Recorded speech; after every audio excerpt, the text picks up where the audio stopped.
Sports have always had great teams and great players, which always lead to massive debates on which of them are the best. Now, this answer isn't always as easy as it seems, because some of these sports have been going on for decades, sometimes centuries from when they were created. So there are going to be players who have never played against each other. There's loads of variables that could happen. And F1 is no different to this situation, with the biggest debate being around two 7-time world champion drivers who dominated the sport in each of their eras. And of course, the question is, who is the greatest of all time in F1? Michael Schumacher or Lewis Hamilton? So first of all, let's go have a look at some of the stats. So first off, we'll go look at the all-time wins. Now Hamilton, he has had 103 race wins in 332 race starts, which means he has a 31.2% race win percentage, which is incredible considering how many races he's had. Now, of course, who's second place? Schumacher with 91 wins in 306 races, which is 29.7%. So very close between those two. However, Hamilton definitely wins out on the amount of wins and the percentage of how many wins he's got from each race, because that does come into play a bit as well.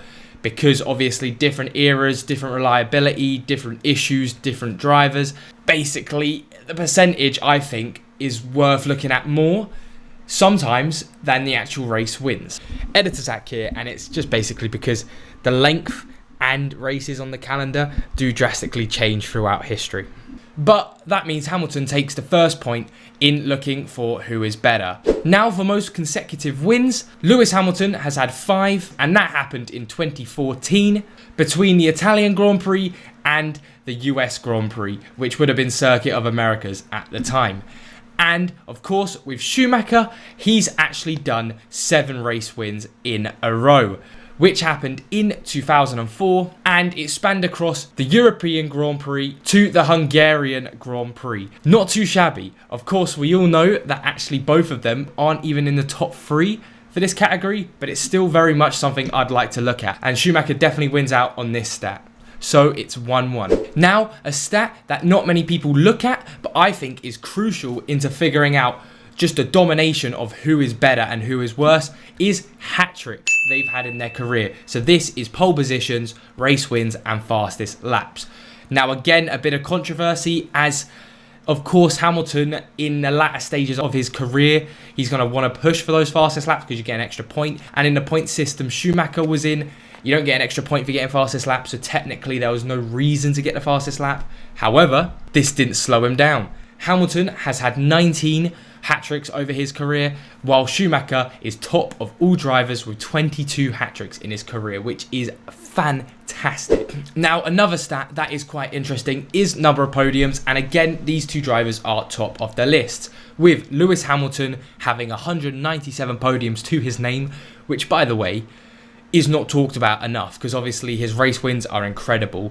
But put it this way, he has more podiums than Max Verstappen, you know, the guy who's won already 3 world championships, has race starts. That just shows how consistent he's been and for how long he's been doing it. About 2/3 of his races are podiums. That's insane. I know he's always been in a good car, but it's F1, you have to be in a good car to get podiums, but the consistency is ridiculous from Hamilton. Actually, I think it's probably the most impressive stat I've seen for Hamilton. And then Schumacher has done brilliantly as well with 155, only slightly worse than Hamilton.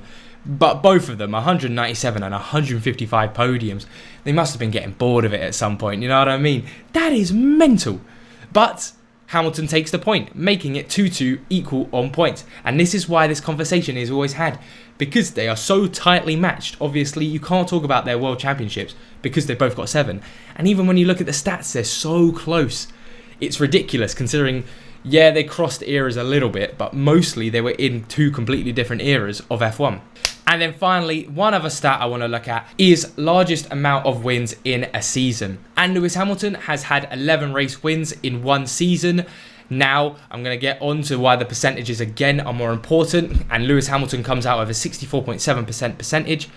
And Schumacher has had 13 race wins with a 72.2 percentage over the season. Now again, because seasons vary in length, basically Schumacher had less races than Hamilton did because modern calendar seasons have a lot more races than the older seasons did. So even though Schumacher's only 2 race wins above Hamilton, it's more of a feat, actually quite a bit more. You can see from what I've said, it's about an 8% jump up to Schumacher, which is quite a bit more than 2 race wins. That means going ahead into the next section, it is Lewis Hamilton on 2 and Schumacher on 3, but it is very close. Now, this section I think is the cherry on top to really understand just how good these 2 drivers are. Like I've said multiple times in this video, the problem is they both drove in different eras. So what am I going to do? I'm going to bring both of the point scoring systems from their eras, mainly where they got their championships. So for Schumacher, that would have been the point system from 1991 to 2002. Yes, he won 2003 and 2004 in a different point system. Very similar, however, but I won't be using that purely because Schumacher's mainly had his titles. 5 of his titles came from the older system. And then Hamilton, of course, his main system was the one from 2010 to 2018, where he won 2014, 2015, 2017, where he won 4 of his titles. So I'll be using that against Schumacher. So let's start off with Schumacher and see how well he would do and how many titles he would have actually got using Hamilton's point system. Now, straight off the bat, he actually loses the title to Hill in 1994. Obviously, it was quite a big way how he won that season, and it wouldn't have happened. Basically, it wouldn't have mattered if he crashed out. Hill won it in this scenario, which is already quite interesting to think. However, he does keep the title in 1995, and however, even though he lost the 1994 title, he actually gains the 1997 title from Villeneuve to himself because of the point system. Very interesting to see. And fun fact, Eddie Irvine actually wins the 1999 season with this point system, which is nothing to do with Schumacher or Hamilton. Well, sort of to do with Schumacher. However, it's just quite interesting. That is just quite interesting. And then, of course, from 2000 to 2004, Schumacher didn't really have any competition. He blasted through even on Hamilton's point system, winning all of those. So actually, even though he didn't win the same titles he did win, he still ends up on 7 because he snatches one from Villeneuve and Hill steals one from him. Funnily enough, that would actually make Hill a 2-time world champion as well. Now, for Hamilton, again, similar to Schumacher, Hamilton actually loses the 2008 title. By the way, I did check 2007. He does not win it, even with the old point system, because I know it was close, that's why I had to double check. But yeah, Massa runs away with it, and actually he has a 3-point gap by the end of the season, which doesn't seem like a lot, but in a point system where you were scoring a lot less. So actually, in this situation, Hamilton doesn't actually win his first title until 2014. So actually, McLaren haven't had a world championship title since, well, in this situation, if we're using the old system as well, since 1998, because Häkkinen only wins once in 1998. But anyway, he keeps 2014 and he keeps 2015. However, what I thought was most intriguing, just look at what I'm about to show you on the screen. He actually beats Rosberg to the 2016 title, but by no crazy amount. It wasn't like a massive variance. They are equal on points on this point system. And Hamilton wins on wins alone. So Hamilton had 10 wins that season and Rosberg had 9. Because of that, Hamilton gets the title. Imagine the scenes if that happened in real life. It would be ridiculous. It would be one of the greatest endings to a season I've ever probably seen. And then from 2017 to 2020, Hamilton, of course, he didn't really have serious contenders. Vettel was there for a little bit, but always dwindled off because Ferrari doing Ferrari things. So he wins 2017 to 2020. And again, I thought, maybe Hamilton will have a little go at Verstappen in the 2021. No, actually with this point system, Verstappen wins by more. So Verstappen actually won that championship season by more, and there was actually less of a fight near the end. So funnily enough, after all of that, they actually both stayed on 7 world championships. However, they both did it with different titles. Obviously, Hamilton losing 2008 but gaining 2016, and Schumacher losing 1994 but gaining 1997. So basically, I'll give them both a point, and technically, if we're going off it, that means Schumacher does deserve to be the greatest of all time. However, I know I can hear you all screaming through the screen. I'm going to say it. And it is, I'm forgetting a few other drivers.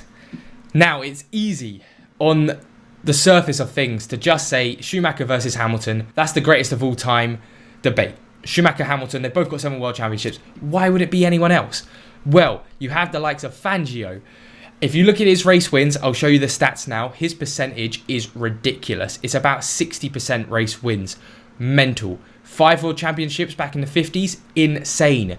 Another one, Ascari. He, funnily enough, is in the top 3 for most consecutive race wins in a row. Bear in mind, in the 50s, that is ridiculous.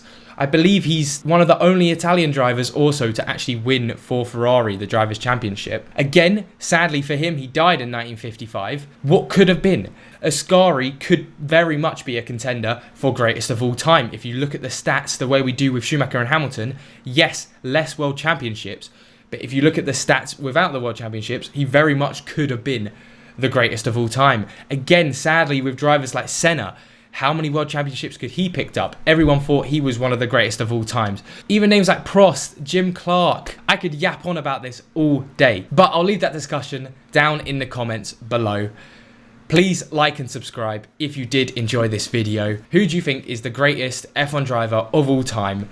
And hey, I hope you all enjoyed this video, and I'll see you all later for another F1 video. Now, if you stayed for this long, thank you all so much for watching. I've got a few things to update you about. I've got a new mic. I've upgraded my mic. I can't remember what it's called. I'll check the box.